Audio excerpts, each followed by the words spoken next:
VI Blind Resources logo. A white silhouette of a person with a cane and guide dog. Next to them and going down the black canvas are white words that read VI Blind Resources. Under the word blind are a pair of eyes. 3 of my favorite audible narrators. Hi everyone, Chelsea here. Today I'm rocking Alex Fierro's colors. I have newly dyed green hair, I'm wearing some green glasses, a pink shirt with the words Pink Nation on it and white writing, and it has a baseball style sleeves that are gray. I also have matching gray sweatpants with that. First up is Jesse Bernstein.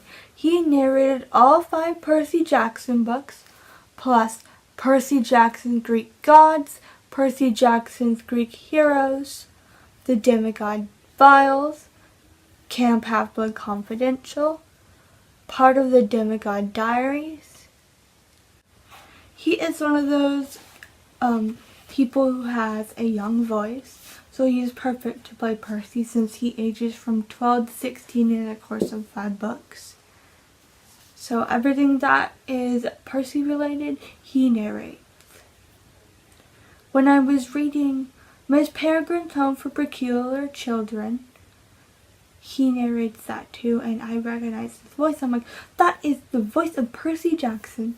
He's one of those voices that I'd probably recognize anywhere because I know it so well, because I've reread the Percy Jackson series millions of times. And here's a clip from the books for you to get a handle on what his voice sounds like.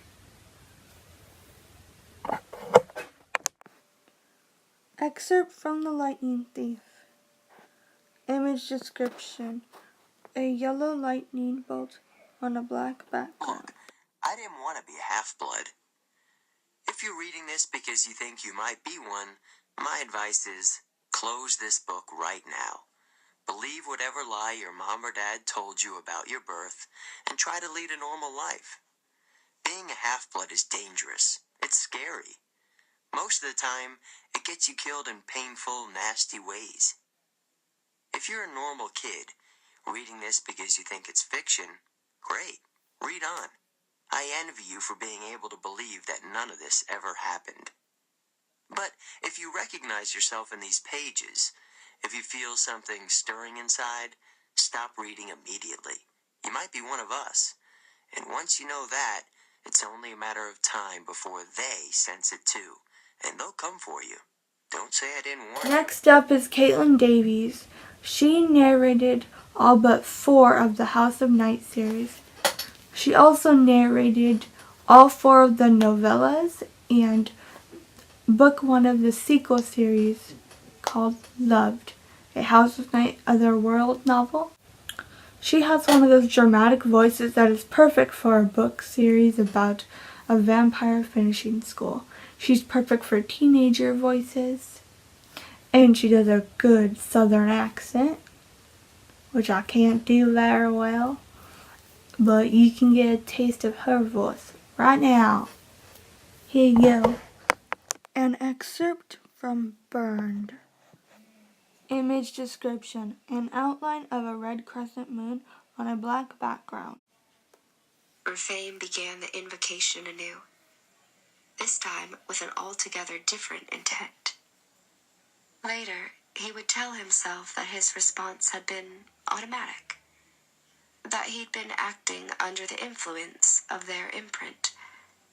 It had simply been more powerful than he had expected.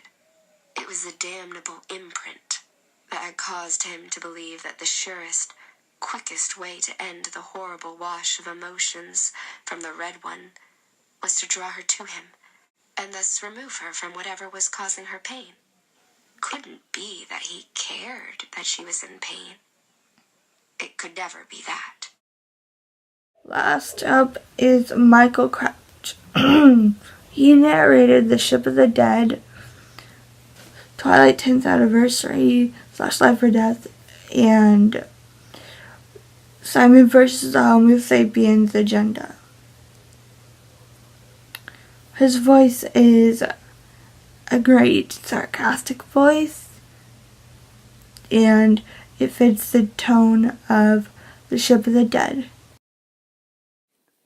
Excerpt from The Ship of the Dead. Image description.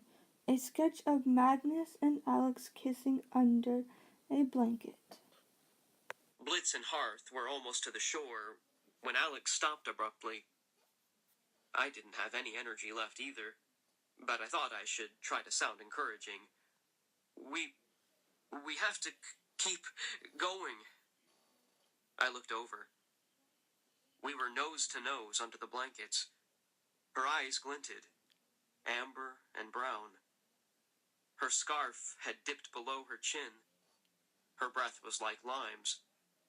Then, before I even knew what was happening, she kissed me. She could have bitten off my mouth and I would have been less surprised. Her lips were cracked and rough from the cold. Her nose fit perfectly next to mine. Our faces aligned, our breath mixed. Then she pulled away. I wasn't going to die without doing that, she said.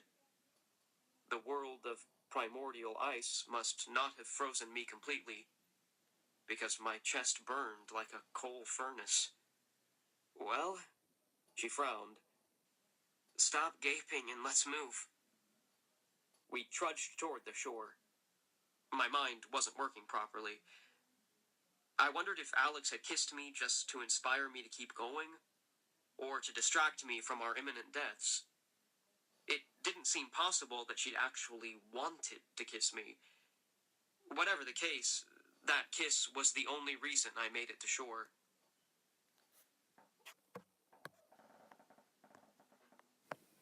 Image description. A sketch of Alex and Magnus kissing while Magnus is covered in chocolate. He turned to leave, then hesitated. One more thing. He walked up to me. I've also been thinking about your declaration of undying love or whatever. It wasn't.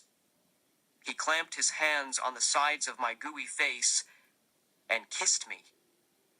I had to wonder, was it possible to dissolve into chocolate on a molecular level and melt into a puddle on the carpet? Because that's how I felt. I'm pretty sure Valhalla had to resurrect me several times during the course of that kiss. Otherwise, I don't know how I was still in one piece when Alex finally pulled away. He studied me critically, his brown and amber eyes taking me in. He had a chocolate mustache and goatee now, and chocolate down the front of his sweater vest.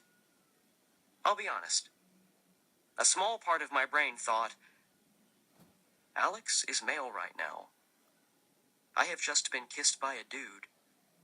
How do I feel about that? The rest of my brain answered, I have just been kissed by Alex Fierro. I am absolutely great with that.